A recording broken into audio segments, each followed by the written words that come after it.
So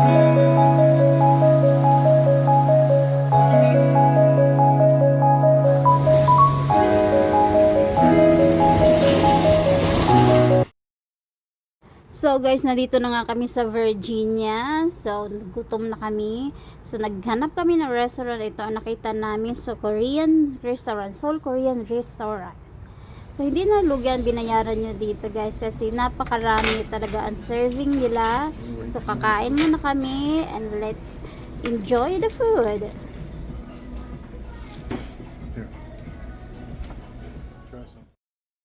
So this is our hotel. We're on first floor of Ocean View Hotel. So medyo madilim. We just got here. So yan yung aming view outside. So and then we're gonna rest. Magpapahinga muna kami maybe 1 hour kasi kararating lang namin and 8 PM na. So nag-drive kami ng mahaba. So see you later. So, dito na nga tayo after namin mag-rest nung 1 hour lang naman. So, ito na. Mamasyal tayo. Lakad-lakarin lang natin ng konti. So, guys, ito yung view sa gabi. Yan yung mga hotel. So, nandito kami sa tabing dagat. Ang ganda, no? So pretty. Napaka-liwanag ng mga ilaw ng mga hotel. Yan. Good morning! So this is our first morning dito sa beach. Nagbising talaga kami mag-asawa ng maaga para makita namin yung sunrise. So lakad-lakad muna tayo dito sa boardwalk. At punta tayo doon. So meron ako nakitang truck dito na nagpa-flat ng buhangin. So ginagawa nila siguro to every morning yon. Yan, pina-flat niya yung buhangin. Punta tayo dun sa tabing dagat mismo. Makitambay din tayo kasi marami nakatambay doon. So, nung kaninang umaga, nakita ko may mga naglalatag na. Siguro gusto nila makita yung sunrise.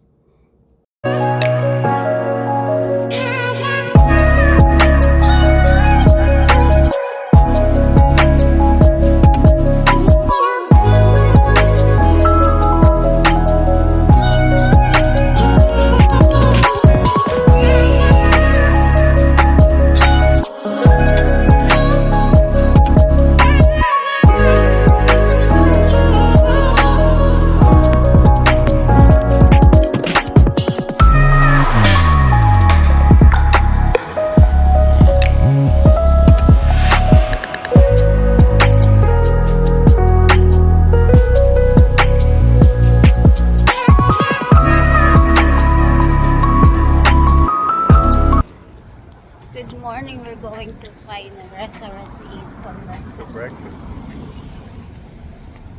So as you can see, it's empty.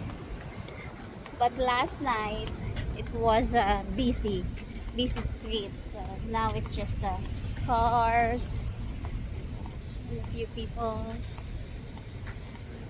So my husband found a restaurant for the breakfast. So we're gonna try this. Pier 23. I don't think so.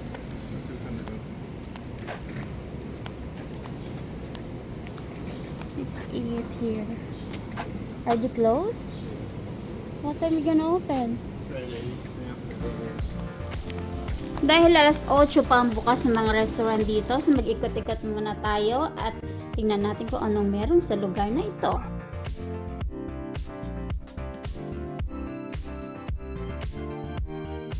Alam nyo ba na ang Virginia ay pinaghalong rural beginnings, resort development at military presence? At ang ilang active military bases dito ay ang Army or Navy.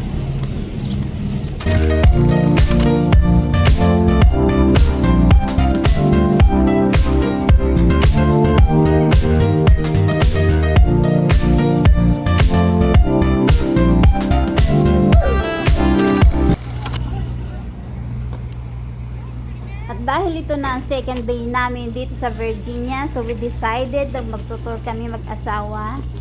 So manunod kami ng dolphin. Yan, pasakay na tayo. So ang price ng tour na ito ay, sa pagkakalala ko, less than $20 ata to or not or hindi tataas ng $25.